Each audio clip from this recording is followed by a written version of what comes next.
What's going on, Niner fam? It is me, Peter Lucas, and this is the Niner Fanatic Podcast. And I got with me today Rick, better known as Coach Yac on Twitter. Rick, why don't you go ahead and let them know where they can find you on the socials? I don't know if Twitter's the only spot you're on. Yeah, I just opened up a YouTube page as well. So it'll be Oh, Coach_Yac. You can subscribe if you would like. It's just started now, so it'll start heating up once training camp's there, which is a few days away, and then obviously the season. So, but both for handles real. is basically it. Yeah, and I think I took a look. I forgot that you had the YouTube page, but yeah, it's a lot of good tape on there that I checked out the other day, and really, like you said it, like we're just waiting for training camp at this point. So like the title of this show is going to be all about training camp, and of course we're going to talk a little bit about some the Niner news, that the little bit that's trickling out. But for the most part, we're going to be talking about some training camp battles and where you think that how some of these are going to work out. But yeah, like so the first thing I want to get to is we're talking about, of course, Jimmy's situation. And I hate that we're still talking about Jimmy at this point, but the 49ers gave Jimmy's agent permission to find a trade officially. So finally, one reporter says that he won't be ready for a while. Another reporter says or till mid-August. Another reporter says that he's cleared now to practice. So which one do you think it is? Do you think the trust is gone between Jimmy's agents and the team? That I think that trust went out the window, in March once Jimmy decided, you know what, we're not, we're going to go and have a procedure done, which I don't fault him. The team thought he was going to go out and basically push through it, try to rehab without having surgery. But, ultimately, if you're looking for a long career, you need to go under the knife for the most part when you have an issue with your shoulder. So I don't blame him, but you can see there was like somewhat of a disconnect. So once that happens, then it's just like, it's, you could say it's the team's obviously not thrilled about the situation. And at this point here, Jimmy's camp looks like they want to get him released. That's more beneficial for him. Where obviously the team doesn't, they want to try and get something for him. If I had to guess, I'd probably say it's probably 60-40 right now, 60% chance he's going to be released compared to 40 being traded. I just don't know. I mean, yeah, if there's an injury in camp somewhere, for another team, obviously you don't root for that, but it would be ideal for the Niners, and we're going to get something back for him. Yeah, for sure. Goes. Yeah, for sure. I don't believe they're going to eat any of his money at this point here just to make a trade happen. I mean, if they did, what are you going to get for him right now? Maybe a mid-round pick. Yeah, that's true. I don't know. I don't know if it's worth it. Yeah, and that's kind of the way I see it. Like they would, in order to get anything a fifth or better, they're going to have to pay some of that salary, right? So I don't see it either. I've been saying for a while now that I think he's just going to get released eventually, unless something drastic happens and a team just in training camp and a team just absolutely needs a quarterback. There were some rumors about 4 different teams having interest, but I think that's just smokescreen in my personal opinion. I don't think that anybody with the teams that they mentioned, it just didn't. A lot of it didn't make sense. The only one that actually made sense maybe was, in my mind, was Atlanta. But I'm with you. I think it's 60-40. Because you can never tell in the NFL. You don't know what's going to happen in training camp, and you don't know. I mean, any injuries happen all the time in training camp. So right. I mean, honestly, it sounds crazy, and a lot of people disagreed with me when I said this. But if Seattle came to me and said, "Listen, we'll give you a 3rd-round pick for him," you sit there and all right, Jimmy's not a bad quarterback. Despite what they say on Twitter, you got everybody's pro Trey. I'm pro Trey. I'm ready for the change, and all that. But Jimmy's not a bad quarterback. I mean, he's successful. He wins for the most part. But if a team comes there and they want to give you a 3rd-round pick, listen, if we're going to release him, you're going to pick him up, right? We're not Yeah. just going to hold him and have that kind of money sitting on the bench. Yeah. So they're either going to trade him or they're going to release him. And Seattle could wait around and just wait for that part there, because like I said, I don't see too many teams out there that's willing to take his salary on. Yeah, they could do a sign and trade, but we'll see. I mean, we'll see what's what. But Seattle's a possibility. They got garbage over there right now. I mean, Yeah, I would completely agree with you. And I've always thought that was a possibility. I won't say that Jimmy's terrible. Like he's just mid. Like and yeah, he's good. I mean, he's obviously better than CJ Beathard and Nick of course. Mullins. So, I mean, which he's a starting level quarterback in this league. And I mean, do we get frustrated from time to time? Of course. A lot of teams get frustrated with their quarterback. Like not everybody's going to have an elite guy, but at the same time, I think that they did the right thing to get over the hump. I feel like they've improved everywhere on this roster except for that position, and I think that that's what they're going for right now to complete the puzzle. And I don't know how you feel. We'll talk about Trey Lance later, but it's but yeah, I'm definitely pro Trey at this point. But like you said, I just think that I think eventually he gets released because I just can't see. Not that they wouldn't give him to Seattle, but I don't think Seattle. I think Seattle's in the same boat as everybody else, where they just don't want to give up. They're not going to want to give up enough, and they're going to want them to take on some of that salary. Right. Yeah, but so yeah, we already talked about the end result, and so Debo. Let's talk real quick about Debo. We haven't heard anything about Debo, which says to me that actual serious uh, negotiations are going on. Like, and I think that means that they're probably getting closer in my mind because I think that when we hear stories and things get put out there, I think that's each side trying to leverage the other a lot. And I think when gets quiet is when they get closer to a deal. I don't know how you feel about that. Yeah, I mean, listen, the Niners called Debo's agent. They called that bluff, right? Yep. They're like, yeah, right. We're not trading. Right? Yeah. And I get it. It's all Uh-oh. Oh, I think you froze on me. checked out. Are you able to see me? I can see you, but I think you're frozen. All right. How Oh, about there that? you go. There you go. I got you. Hold on for 1 second. So anyway, what's once they called their bluff, it was at this point there. They're like, Oh, you're freezing again. to go ahead and sign a contract. Yeah. I think just at this point here, they're going to get it done. It's going to be done probably, in the next week or two, I would say. Listen, that video that came out with his boxing train, I don't give that was that was nothing. I know fans, they see that and it takes off, right? A tweet like that takes off, getting paid. Listen, all right, that's his trainer has no idea. Debo's not coming and talking to his trainer and saying, hey, listen, we're, hammering deals out right now. I'm going to get paid next week. He's just being a fiery coach and just talking shit. So I don't put anything into that, but I could see the Niners getting a deal done. I could see something like between 25 to 27 for, on average, 5-year deal. Question is, how much is the guaranteed? That's the magic question. 80% of that. That's possible. He's going to want a big chunk of that. That all these reports come out about he doesn't want to run the ball. That's obviously 100%. That's from the agent. He's in his ear. Listen, you want the money. It's about the. Oh, you're freezing.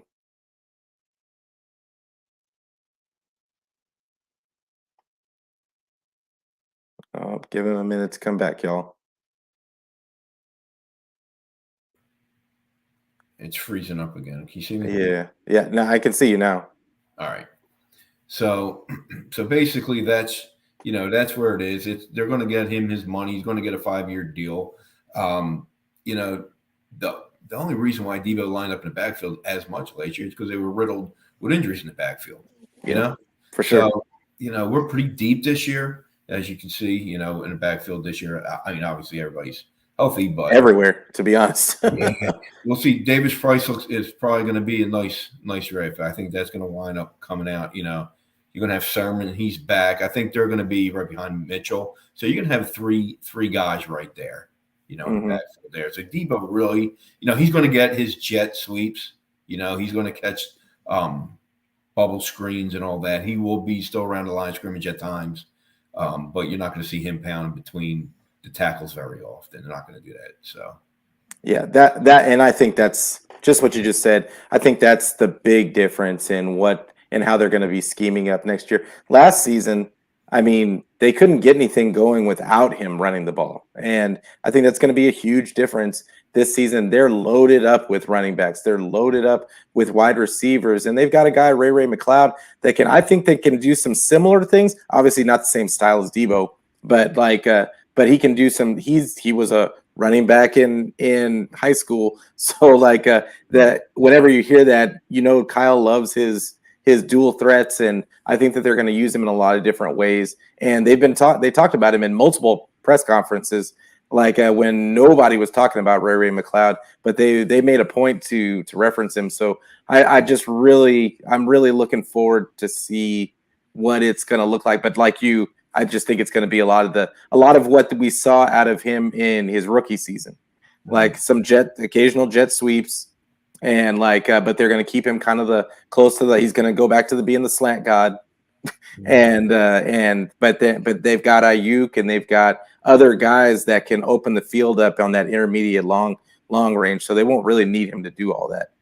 Correct. No, it'll But it'll it'll be good. They're loaded. They're loaded. Throughout that whole roster. You mentioned already camp battles. It's really they're really talented. It'll be interesting what they do on that D line if yes, who gets let go. I mean they got a lot of talent. It'll be interesting. I'm excited for that. I mean, obviously you got Bosa, and then on the opposite end there you got several options. I mean Drake Jackson, right? That's what they ultimately would like to have done, right? You would have um, Drake maybe not stepping right away. That might be, so Samson. So he might come in and start first, and then Drake, as he gets his feet wet, he could take over off the edge on yeah, passing downs. But I think you bump Kinlaw and Armstead are going to stay inside, right? Then you got Bosa and, like I said, Samson off the edge, and then I would like this. I haven't seen this much, but I would really like to see them put bump maybe Samson inside on certain passing downs, just like how they did with yep, RK. Now they could yep, do that with Toure as well. So if Toure does it, I could see either Samson or Toure bumping inside, right? So you can go with off the edge. You got Bosa, right? yeah, Drake Jackson, and then inside maybe Armstead and either Teray or Sampson inside, on passing downs. yeah.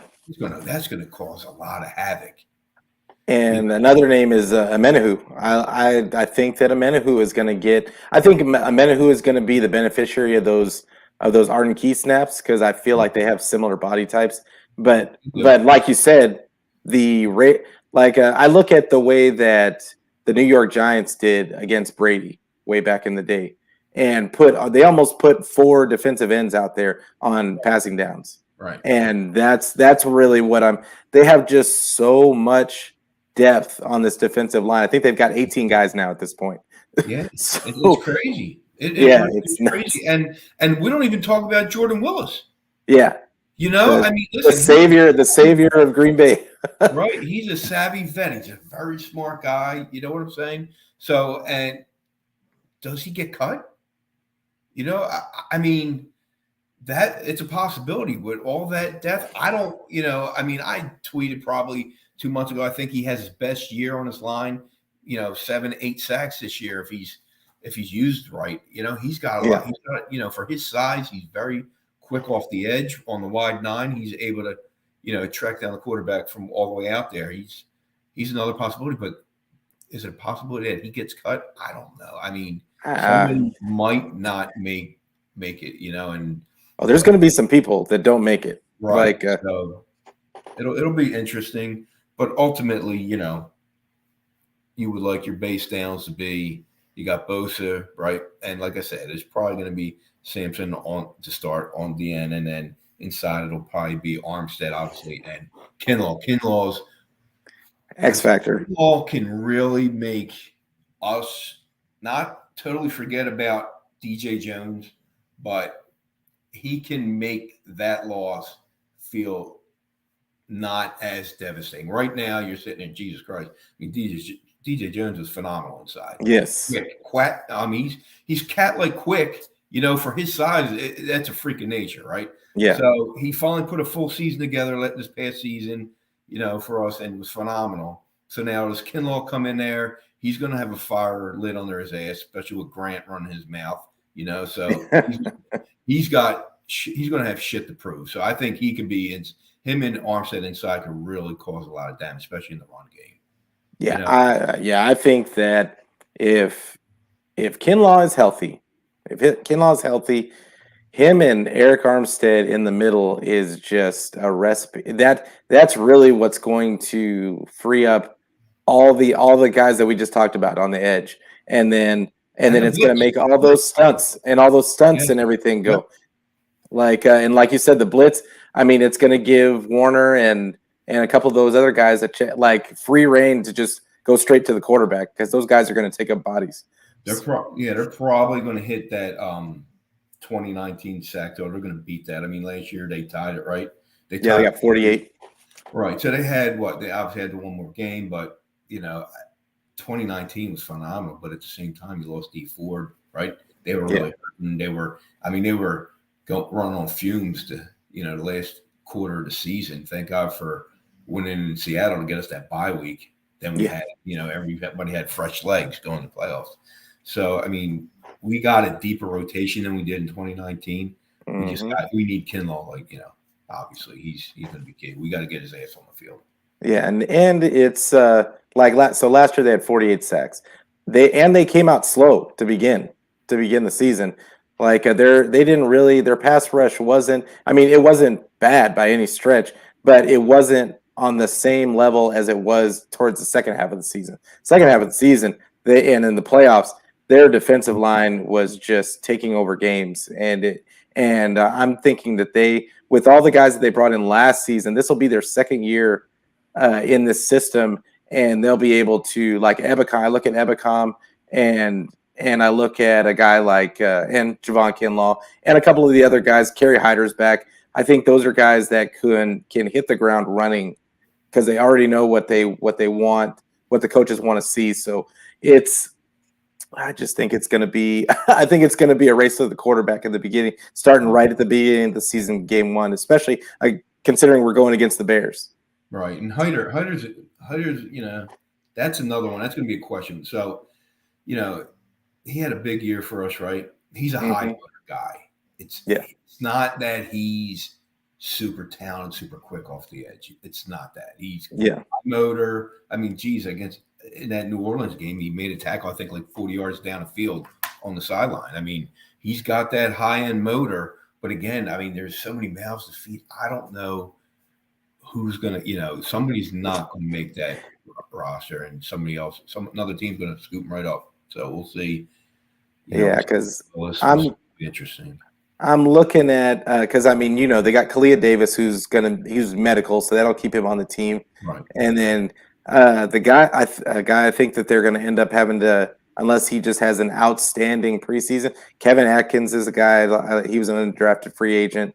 I see him not, but yeah, Jordan Willis and Alex Barrett, I think, just may end up not being here, like whether it be trade or I think that's an interesting thought. Is that so I was talking to somebody about this the other day, is that a thought might be that they just may end up trading a couple of these guys. It's possible, right? Why let them go for free? So and just get some late draft picks. Yeah. But yeah, there's a couple of guys that I think on the end of the depth chart and some of this is going to cure itself in training camp when because somebody's going to go down. Right. So that's just going to happen.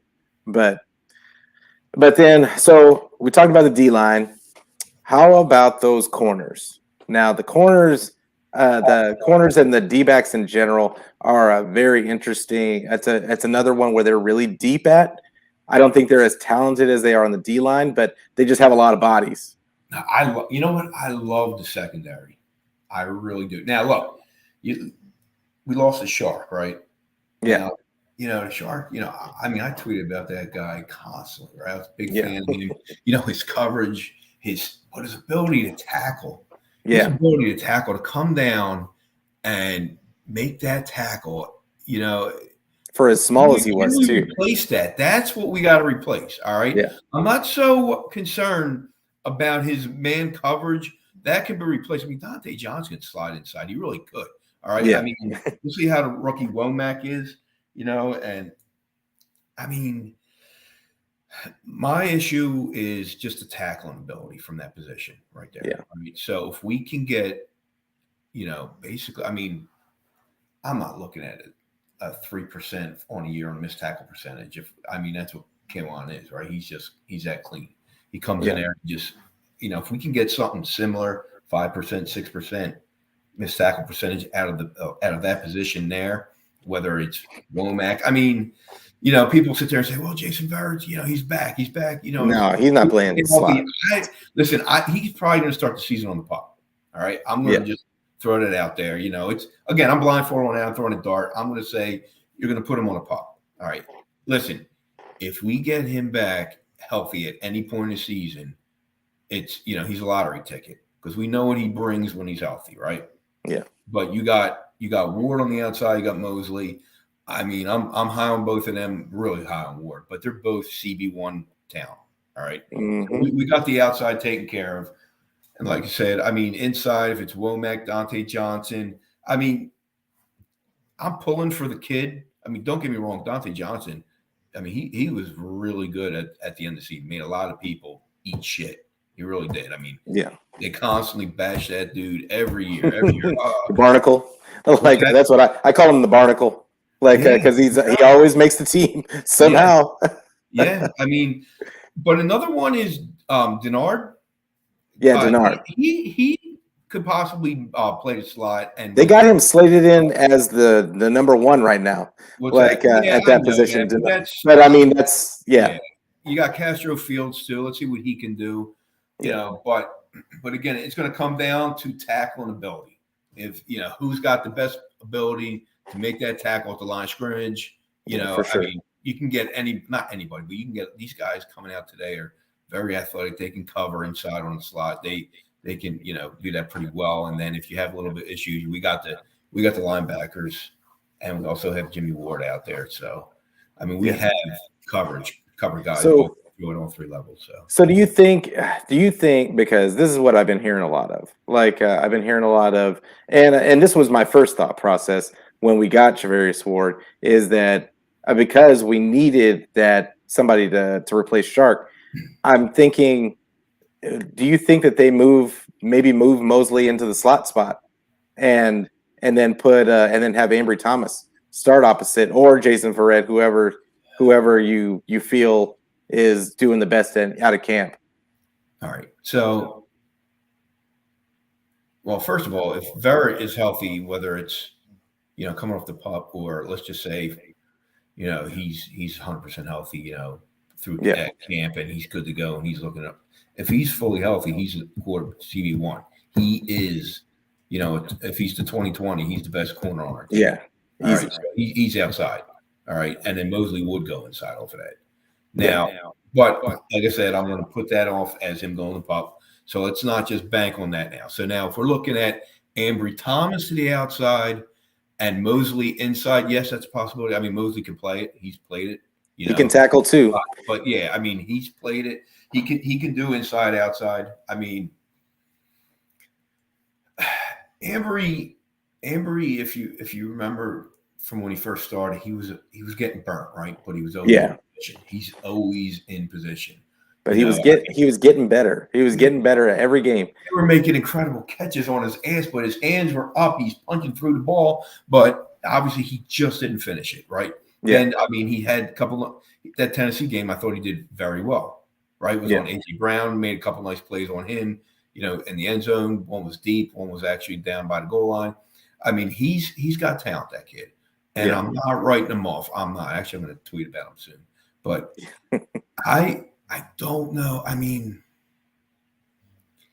I my two outside guys are going to be Mosley and Ward. Got They're you. better. They are. They're better outside. All For right. sure.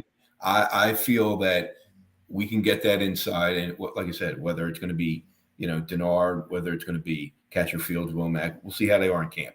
If any of those dudes can tackle well, and they're just able to play solid coverage, they're going to be. It's going to be. That's where it's going to be. Ambry Thomas will come. Won't be out there as much, obviously. Yeah. I mean, that's And just what how do you it. think of Lenore? Do you think Lenore's You know what? That was a could be really a casualty? because you know I know he didn't get a lot of snaps in the slot, but Mhm. he's not going to win the. He's not going to win the outside job. No, there's no All right. way. So if he wants to get on the field, he'd have to try for the slot position, play nickel. He's going to have to. I mean, where else is he going to play?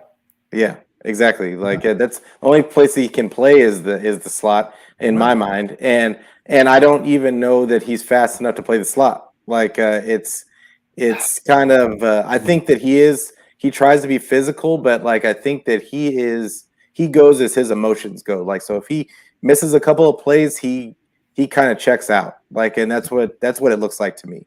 Right. So it'll be interesting, but they got a lot. They got a lot of talent in that position. There, a lot of depth. We are just competent play. If we can get solid play for Tart's replacement, the back end, the secondary is going to be the top five. All right. Yeah. I don't know now. I want to see Odom back there. All right. Huff. Now, Huff, his issue was angles, okay, in coverage. He took several shitty angles and got burnt, and it was noticeable on film. Yeah. So, I mean, it was really noticeable if you watched the Rams game on that Monday night. All right, I mean, they had a touchdown wide open, and he underthrew it. I mean, and Huff knocked the ball out of Mosley's hands. Actually, Yeah. I mean, if he's got to take a better position. See, a lot of people are going to slam Tart right for the dropped interception in the game. What Tart brought now, listen, he's sloppy on tackling. All right, Mm-hmm. people don't talk about that much. He's very sloppy with the tackling, but he's an on-field coach, and Yeah. he has helped out Ward in top, like pre-snap, where the ball is going to be, and even during a snap, he's actually you've seen it on film where he's told Jimmy over here, and he waved them off, and Jimmy had to go over there. So I mean, what we're missing out of that is we're missing the mindset. I know Jimmy's talking about Huff and how he's got that and communication. He's really good.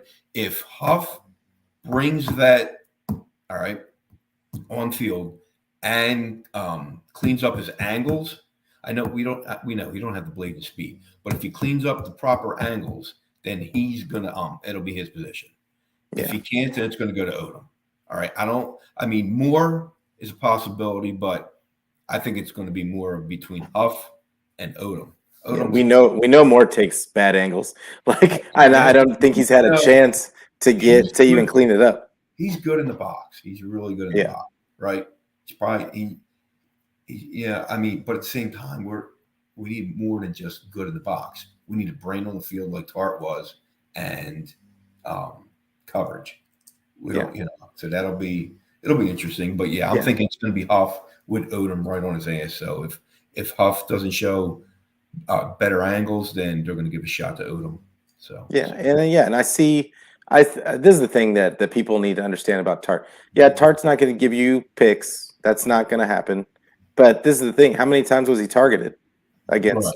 Like the guy is good in coverage. He was good in coverage for the most part. And like, is he going to miss a couple of plays? Yeah. Like I mean, every defensive back is going to miss some plays here and there. Like, but he was consistent. And I think that we're going to miss a little bit of that, just the consistency piece. And because, like you talked about with Huff, what Tart could give you was he had the athleticism to make up for his mistakes, like sometimes. And Huff's not going to have that to fall back on. Huff has really good instincts, and I think that's what Jimmy and the coaches were talking about the most with Huff is that he sees the game like a lot different, like and he's being communicative and like all that kind of stuff. But I think that's the piece where we're going to miss Tart the most is that the athleticism to make up for the mistakes. Because, but I think that they're going to rotate those guys. In my mind, I think that they're going to do exactly what they did last year with Tart, Hufanga, and Jimmy, which is kind of just rotate him here and there because they just felt they had to get Huff on the field because he does make plays. That is the one thing about Huff is he has those instincts to make plays and he's always around the ball. So I just look at it like Travarius Moore is kind of an outlier. I just don't think that we've ever gotten a real chance to see what he could do on a regular basis, like starting next to anybody. He's had a couple of games where he's gotten to start here and there, but I think he just lacks the consistency because he can't put enough good tape on that out there to stay on the field for any amount of time. So it's George Odom. I know that they said it wasn't about special teams, but I really think he's here for special teams, and that if he can give us anything at that safety spot, and he might be, because I know the Colts said that they were really upset. A lot of the Colts players were really upset about losing him, but he's very talented. So we'll see. Maybe he can be our Tart, and that we rotate in and out with a Funga. Yeah, we'll see. Yeah, that's the only safety, and then we'll see what Kinlow's need. Are the only question marks right now. Yeah, especially for the defense. Yeah, because we're not even going to talk about the linebackers because we're so good at the linebacker spot. I think that there's one guy that they got on drafted free agent that I'd like to see them find a way to keep in Gemmel, Jeremiah Gemmel. I really like that guy in college. I'm hoping that he finds a way to stick with the roster somehow, some way. But I see him. I see the same thing happening to him that happened to Hilliard last year, which he's just going to end up being a casualty. But then you've got so we talked about the defense. Let's talk about the offensive side a little bit. I want to start with the running backs. Now, running back, I think this is the deepest and most versatile group that I've seen since I've been a 49er. I've been a 49er fan for 30 plus years, and I've never seen them this deep with talent. Like the other years, you could say that they had some guys like nobody would have known that they were talented, but this year I think Sermon's talented.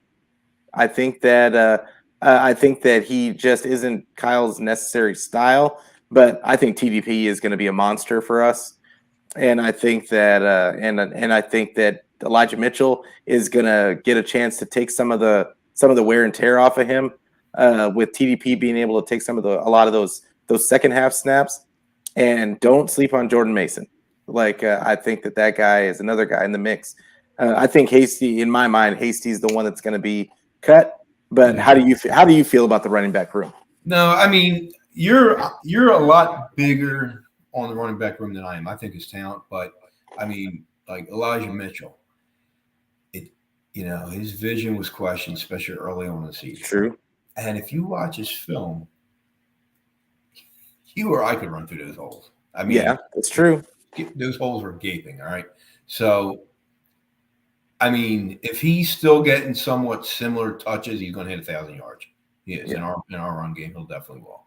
But Davis Price is probably going to make somebody expendable. All right. Especially maybe Jeff Wilson. All right. Yeah. I mean, Sermon, if he don't hit the hole right away and he's dancing, he could eventually be, removed, maybe in another year or so. But it all comes to who fits Kyle's run game. I mean, he likes the ones that hits the hole hard, right? Nobody dances back there, hit it hard.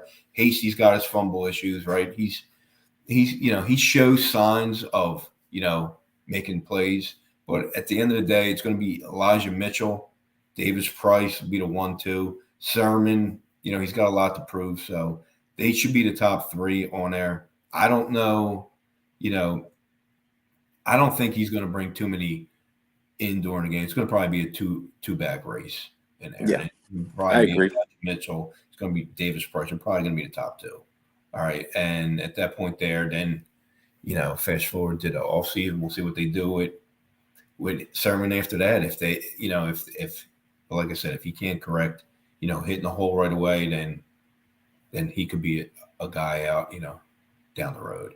But we'll see. I mean, like I said, it's really hard just because if you watch the film, like I said, the holes are just there. They were gaping.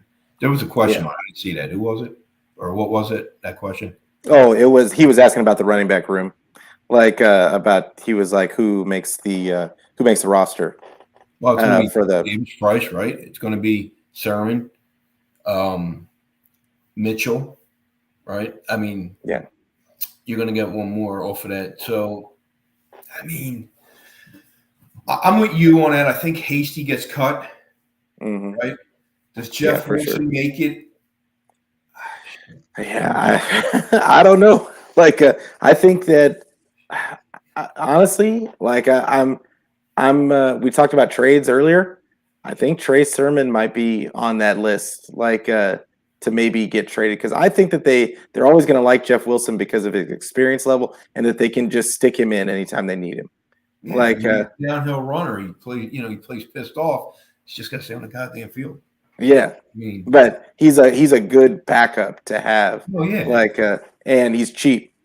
right. Like, so yeah, I think Trey Sermon might be, if he doesn't have a good camp, I think that might be a guy that if he doesn't have a good camp, I think that he might be on the trading block. Like, And because you I know don't think what? they're just going to cut him. And you know what? You could trade him to another team, and he could wind up being very, very Exactly. good. It's just maybe he's He just just not doesn't fit our system. right. So Because that's the way I look at him. I think he's talented. yeah. Like, I think he's talented. I think that he's not what Kyle wants, and Kyle is very specific in the type of guys that he likes. And once you're in Kyle's doghouse, you've got to do certain things to get out of it. And it just we'll see in training camp and in these preseason games if he's done enough to show that. Yep. But so. Now we got probably one of the other really deep spots on the team is wide receiver. Like, it's You already got 5 penciled in, right? yeah, Out of 6, you're going to get 6. So you got 5 penciled in right now. Obviously, you got Debo, you got Ayuk, right? yeah. You have McLeod, and like I'm big on McLeod, like you are. Mm-hmm.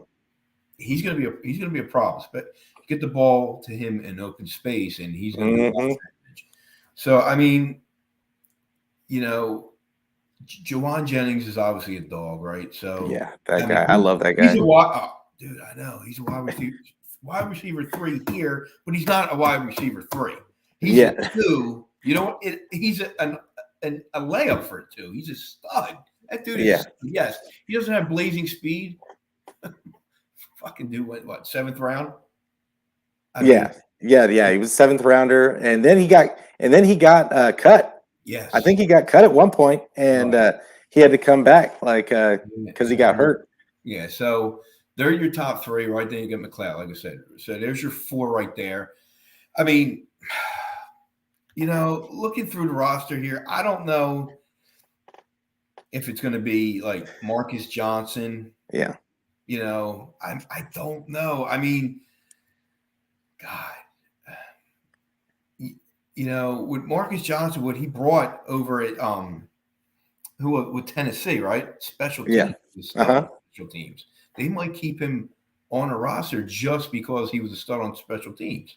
Yeah. So, does he make one of the 6?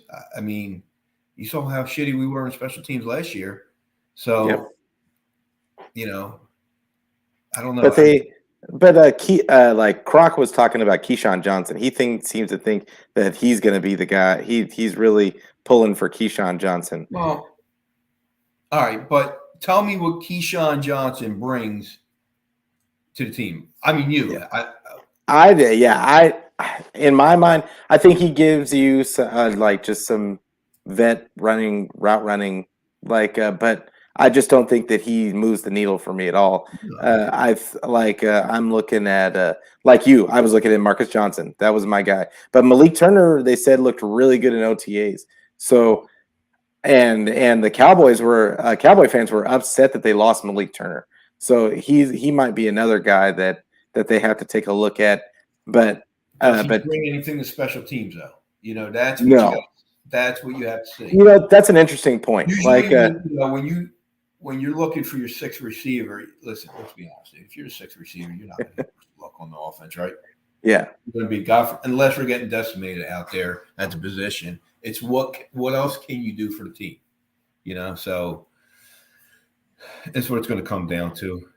It's going to be special team play. That's why Yeah, no, yeah, I agree with you. I mean, it's I thought Marcus Johnson initially, but then somebody was mentioning to me about Malik Turner, and then I heard Croc talking about Keyshawn Johnson, and it's just there's just so much depth. Like they have so many guys, and we remember when Shanahan first got here, the cupboard was bare. We didn't have any wide receivers. I mean, it was, and now we're wondering who's actually going to make the team because we just have so many different style guys, and I think that's what makes it so hard to pick is that they all have different styles and they can literally. But I think that's why Kyle brought all of them in is because he's literally going to be able to do anything he wants, which should be scary for the rest of the NFL.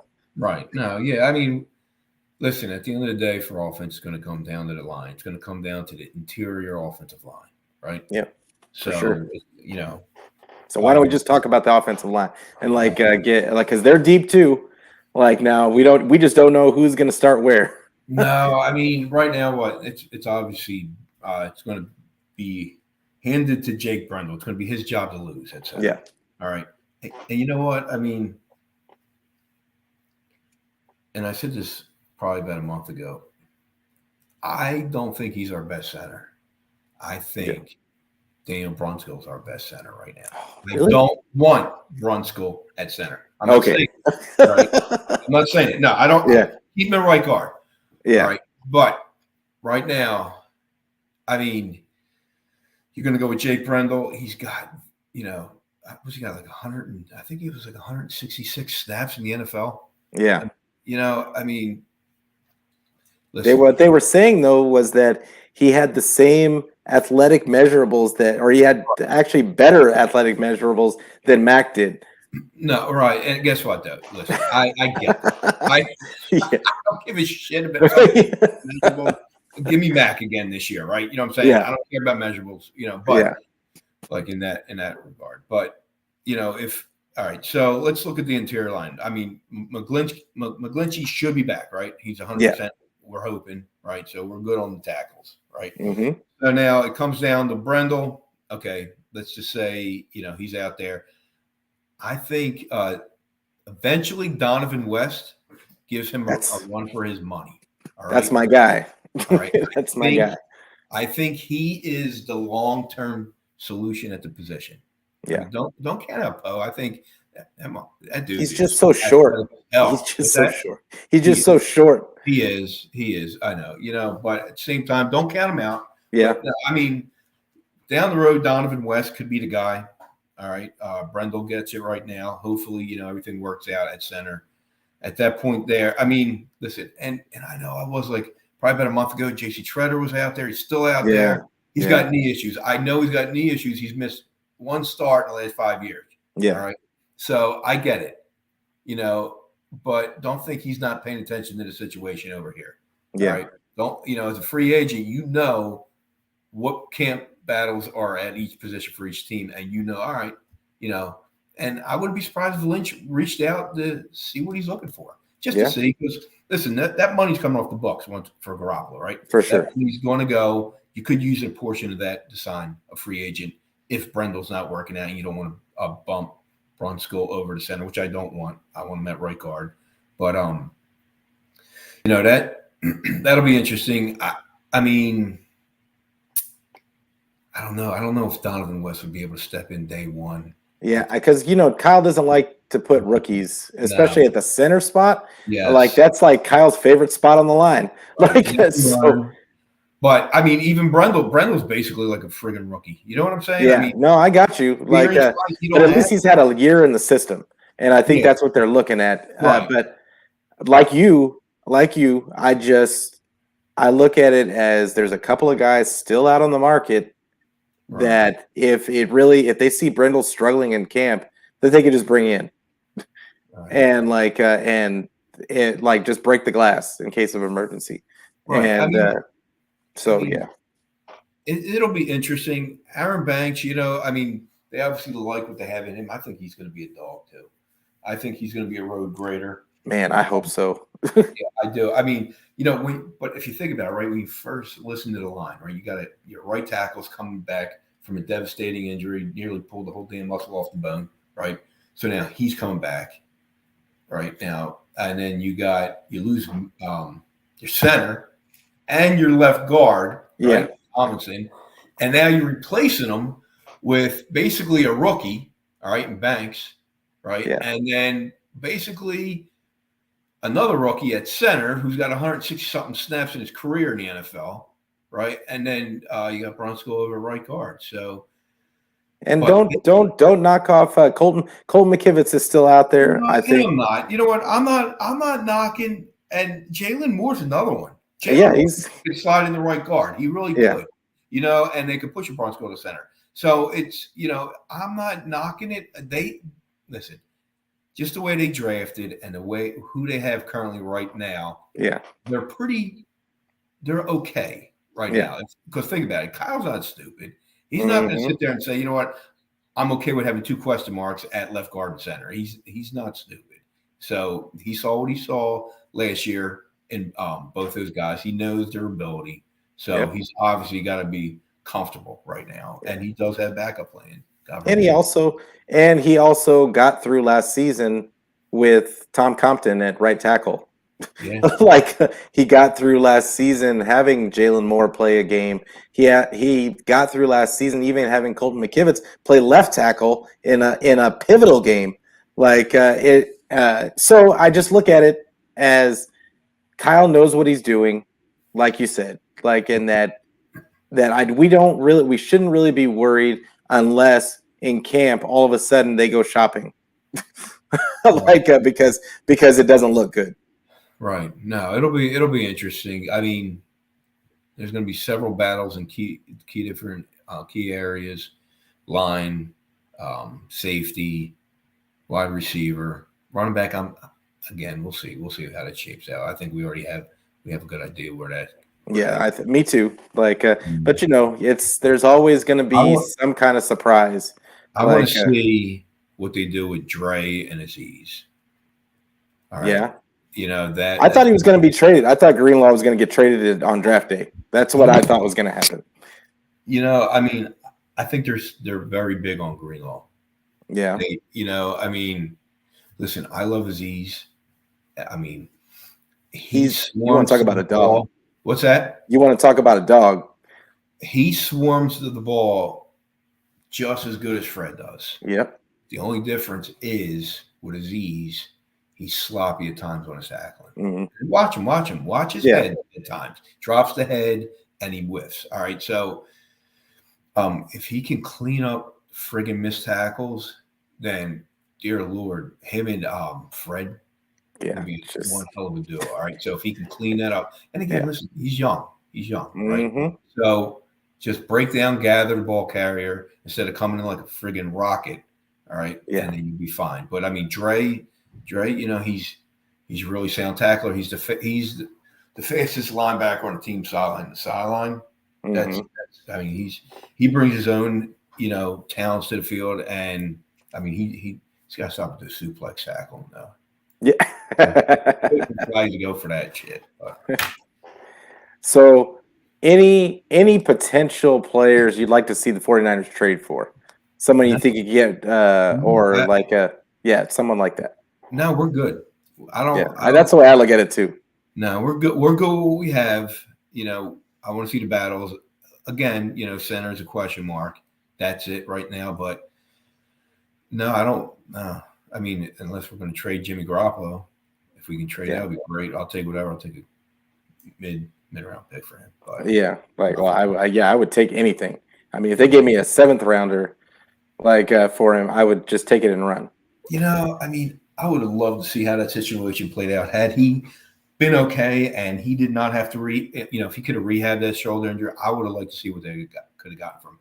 Because you mentioned earlier he's a mid, right? Well, if you think about it, he's in that range of, for me, I'm saying between 15 to 20 in quarterback. All right, he's ranked between 15th and 20th. That's how I look at him. I look at him in the 20. Yeah, and the 20. Some might sit there and say, nah, he's 18 to 24, whatever. All right, we're splitting hairs. Yeah. What's that? Yeah, we're splitting hairs. Exactly.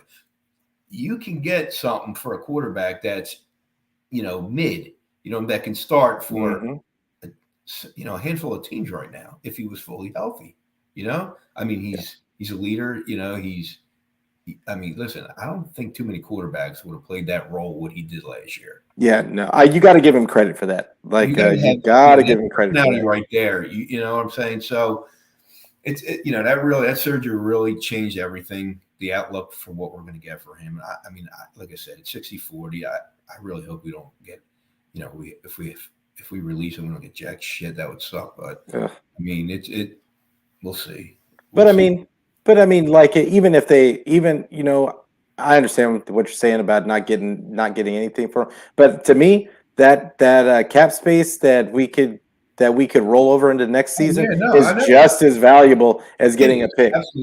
Absolutely. Yeah. So I mean, so we'll see. Debo and Bosa should be signed up pretty soon. I'm saying Debo's going to go first. He's going to sign first, and I would see within the next week and a half, maybe 2 weeks tops.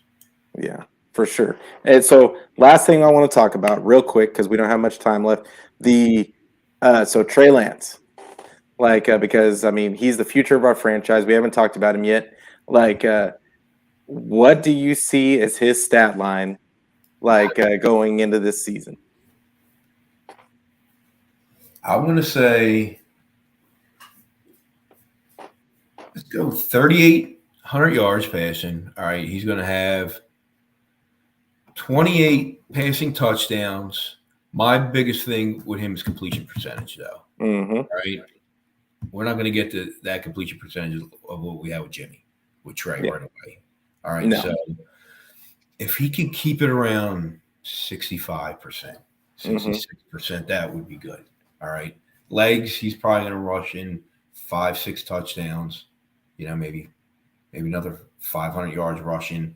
I don't think Kyle's going to use him the way he was used in Arizona earlier in the last season. Yeah, if that happens, I'm going to be really pissed off. No, I mean, if you want to lose your quarterback early on, go ahead and do something like that. But I mean, we don't need any dialed up plays like that for Trey. We have plenty of running backs. You got Debo. You got Ray right back there that could actually take some, like you said earlier, he could take the ball. But do not let Trey run the ball a lot.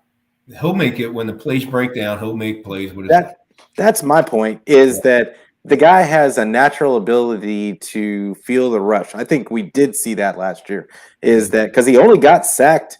I think he only got sacked 4 times out of all of his reps. Is he does have a good feel in the pocket, and does he make all the reads? No, he wasn't making the reads. Right. He didn't trust what he was seeing, because he's a rookie. Right. But I think that having a full off season, having a full training camp, having a full OTAs, all that good stuff is going to give him a chance to trust what he's seeing, playing with the ones. That's going to give him a chance to get comfortable, and his pocket presence is going to come with that. He's going to get rushing yards just off of scrambling and getting out of harm's way. So I agree with you. I think that he's going to end up getting about I'd said 36 to 3,800 passing yards. I had him exactly 28 touchdowns. I had him at 10 touchdowns rushing, and I have him at 650 Okay. rushing yards, but pretty similar. Pretty similar. And I think that he's going to have under 10 interceptions because I Okay. think he is he's very careful with the ball, I I feel. could see that around 10-ish. I could see around there. I mean, Yeah. this is going to, like you said, it's going to come down to his progressions. He's going to have to trust, you know what I'm saying? But he's just going to have to get rid of that ball quick. Especially, see, that's another thing too, right? So if you're playing the Rams and you got Aaron Donald back, on that line, that ball's got to go within 2.5 seconds. Yeah, it does. So Trey, you can see he was holding on to that. If you watch the Houston game, he was holding on to that ball a little longer. Listen, if you're playing the Rams, you got to know your read and you got to let it go. You got to trust it, and you got to get rid of it in 2.5 seconds, or Aaron Donald's going to rip your face off. Yeah, but I will say that is the reason why they got Trey is because every now and then he's not going to have to get it out that quick because he's going to be able to run away from the rush. So I mean, I think that is really what they're looking at, and really all we're looking for from Trey is those one or two throws that Jimmy couldn't give us. Right. And, well, he's got it. I mean, he's got that. Yeah. Jimmy came out and said it, right? I'll take the underneath. I'll complete that. I'll take the first down to 10 yards. I'll take that. Yeah. Trey's showing that a little bit, in the start, to go to the second level right away. Yeah. I mean, he just, Trey's going to make a lot of wow plays. You're going to see it. Exactly. Make the goddamn plays. What fans got to understand is they're going to have patience with him. Exactly. He's young, right? So, and it's probably going to be it's going to be a circus on Twitter, right? So, man, it's worship Trey. Look at that throw. You know what I'm saying? You're lucky you don't go into spaces, bro. Like, let me just tell you, it's nuts. I don't go ever into spaces. I hardly ever do. I mean, they record those. They put them out there. People are threatening each other. Yeah. Oh man, it's crazy. So I mean, that's grown-ass adults doing that. They probably have kids too, which is scary. Yeah, exactly. But hey, man, I really appreciate you coming on today and giving me your time. Like, I know you're a busy man. And thank you for coming on today. Like, I thought we got a lot of good tidbits about what to look for in training camp, and I think that's going to do a lot. That's going to tell people a lot about what to look for and who could be on the bubble going out. But one more time, why don't you tell them where they can find you on the socials? Coach Yac on both YouTube and on Twitter. Yeah, and once again, they thank Coach Yac for coming on. Yac for coming on today. What was that? I said thank you for having me. I appreciate it. Oh yeah, man. I was appreciate you giving me your time. But hey, thank you all of you out there for watching. And I saw a bunch of people, all the people that comment, a couple of people commented. Thank you, all the guys that I saw were watching today. And remember, if tell your friends about the show. I will be starting to do 2 shows a week once the season starts. And also you tell your buddy that they don't have time to watch YouTube. The show will be on anywhere where you can get audio podcasts also. So, but thank you guys for watching, and as always, go Niners.